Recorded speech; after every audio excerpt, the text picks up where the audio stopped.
What up, what up? It's Friday, the start of the weekend. Ayo! I'm your host, James Koklak, and Sean, my co-host, he's out sick today as he's come down with the flu. Man, is it terrible this year. My sister also had it and was bedridden for basically almost a week. Apparently, the shot this year is only 30% effective against this specific strain, which has led to the increased number of cases. But can you believe this is the first weekend we have not had a meaningful football game on in 20 weeks? I repeat, 20 weeks. I can't believe football season is just about over. It feels like preseason was just kicking off, the same time as BTH launched, and all we have left now is the Super Bowl. Well, anyway, we will talk about the Super Bowl and the matchup between the Patriots and the Eagles in Minnesota next week when Sean is back. But for today's show, I will dive into the NFL's championship weekend and recap both the AFC and the NFC championship games right here on BTH. Your number one source for sports. You know who I can't stand? Kevin Durant. He looks like Donald Trump and Hillary Clinton had a kid. Now, who can argue with that? I hate Boston. I'm the biggest Miami Heat hater you'll ever meet. I just don't understand where you're getting your bogus information from. What the hell are you even talking about? Well, I'm sorry you're too freaking sensitive to handle the truth. You think I'm crazy? I'm just getting warmed up. You're now between the hash marks with James Koklak and Sean McCabe. Man, was that Patriots and Jaguars game one hell of an AFC championship or what? I mean, despite getting more than 10 stitches on the inside of Tom Brady's throwing hand, he played and he was Tom Brady.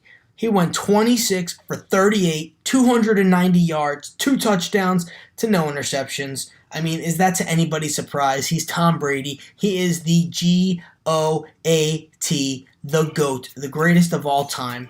Now, the Pats won this one 24-20.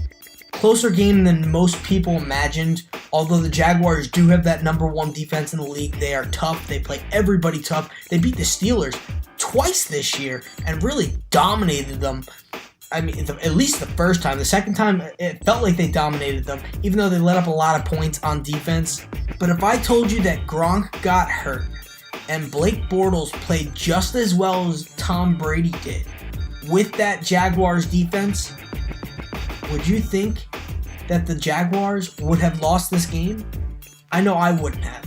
And after halftime, I really thought the Jaguars were going to win this one. They seemed more determined than the Patriots. The Patriots looked tired. They looked like not their normal selves. But then the fourth quarter comes around and Tom Brady is Tom Brady. Now, I said Blake Bortles played basically almost as well as Tom Brady. Their numbers were basically identical. Tom Brady, as I said, went 26 for 38, 290 passing yards, 2 touchdowns, no interceptions. Blake Bortles went 23 for 36, 293 passing yards, 1 touchdown, no interceptions. You couldn't have asked for a better game out of Blake Bortles than what you got. Now, I know you could have won this game in any which way. The fact that the Jaguars were penalized 6 times for 98 yards and the Patriots were only penalized once on special teams. That definitely had partake in why the Jaguars lost, but Fournette was held under 100 rushing yards. He only had 77 yards on the ground and only another 13 through the air.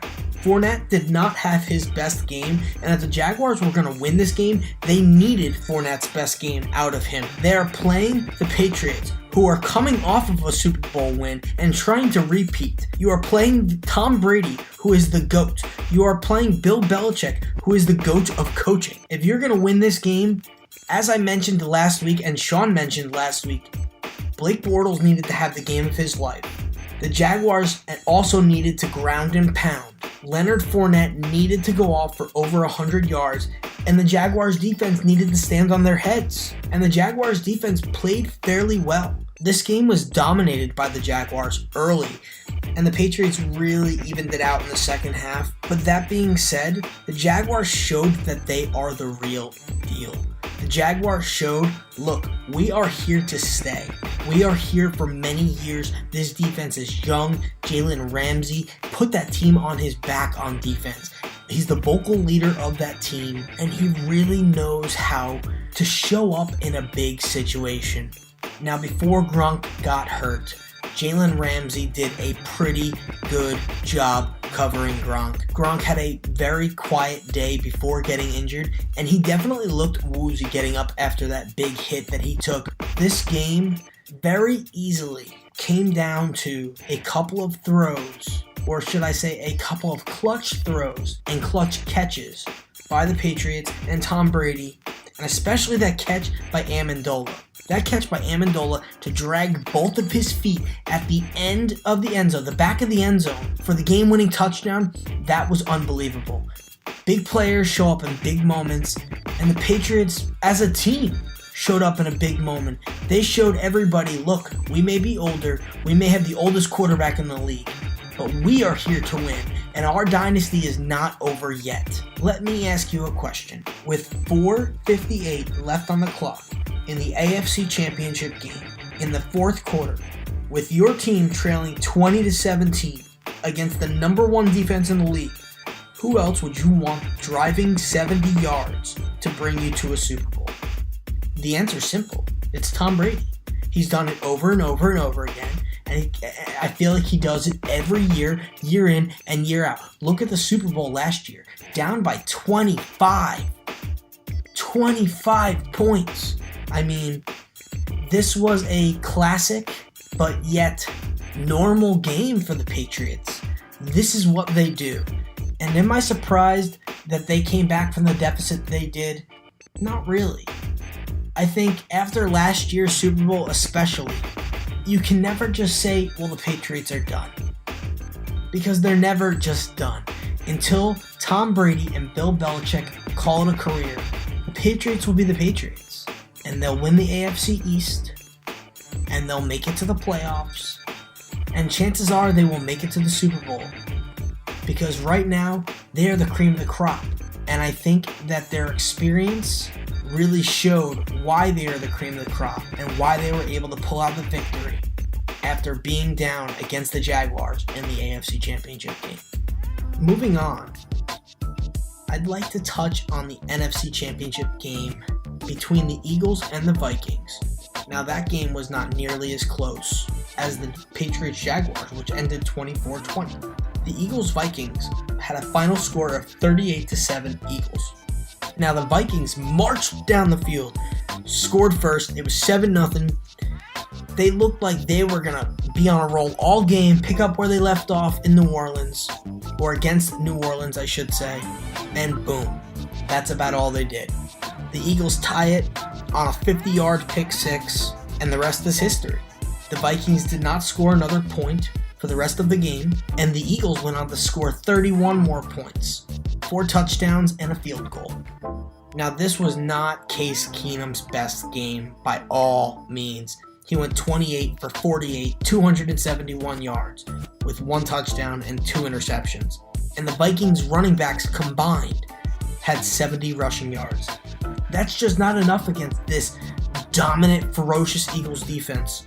Now, on the other hand, the Vikings' strength is their defense, and their defense didn't show up either. Nick Foles had one heck of a game.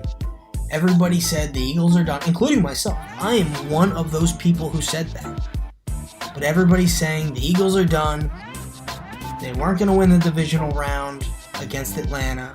They weren't going to beat the Vikings in the NFC Championship. They don't have Carson Wentz, who would have won the MVP if he stayed healthy and didn't tear his ACL. They were the first underdog at home in a championship game in a long, long time. And what did they do? They came out firing. Yes, they had a blip on the radar on that first drive. They let up a touchdown. But Nick Foles went 26 for 33, 352 yards, 3 touchdowns, no interceptions, and the running backs combined for 110 yards, led by Jay Ajayi, who had 73 on 18 attempts. Not only did Foles have one hell of a game, but he spread the ball around too. Zach Ertz had 8 catches for 93 yards. Alshon Jeffrey had 5 catches for 85 yards, 2 touchdowns. Torrey Smith had 5 catches for 69 yards and 1 touchdown. Nelson Aguilar had 3 catches for 59 yards. Jay Ajayi had 3 catches for 26 yards, and a couple of other guys each with 1 catch. The Vikings had 3 turnovers on the day, all by Keenum. Keenum had 2 interceptions, as I mentioned, but he also had a forced fumble that was recovered by Chris Long.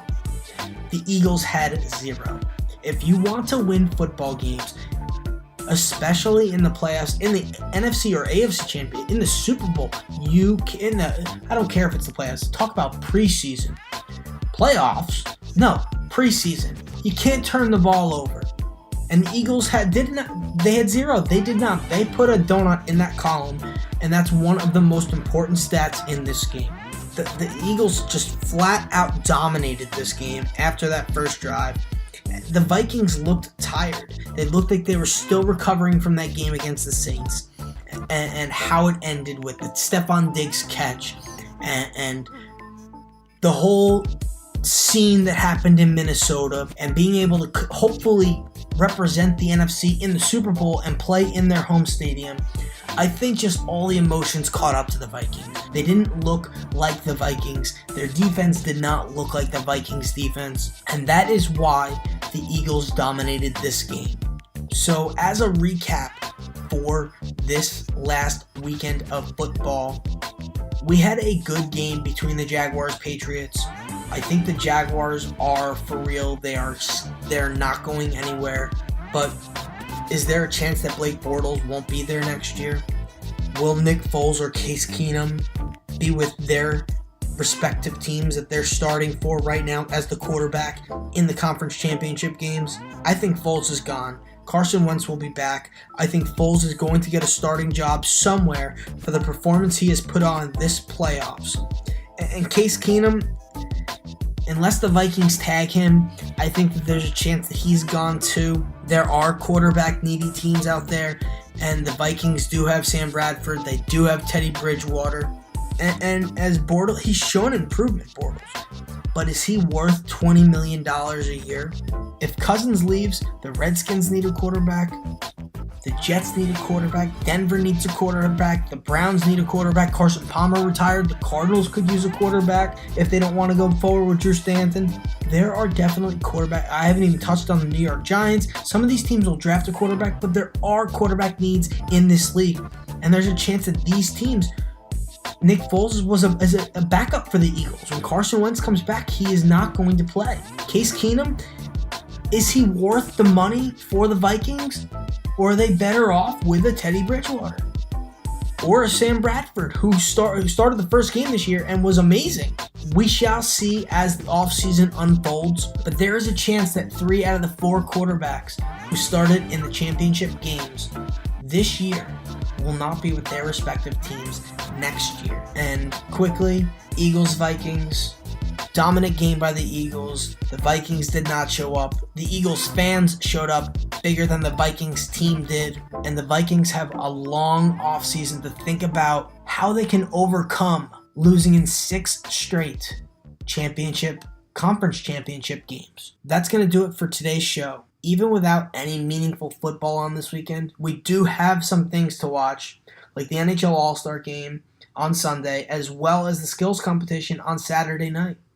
The skills competitions is one of the best events of the 4 major sports All-Star Games. Of course, the Home Run Derby tops it. Everybody loves the Home Run Derby. It takes the cake.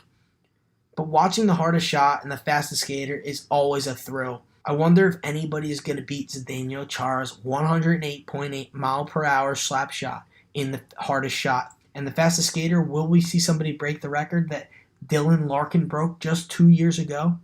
The NHL puts on a fabulous show. They play a 3-on-3 tournament between the divisions. 3-on-3 gives you so much space on the ice, and with all that talent playing, it makes all the games played entertaining, full of action, and very fast-paced, which makes it that much more exciting and something I personally now look forward to. Well, I hope you all have the best weekends of your life, and I'm signing off. Until next time.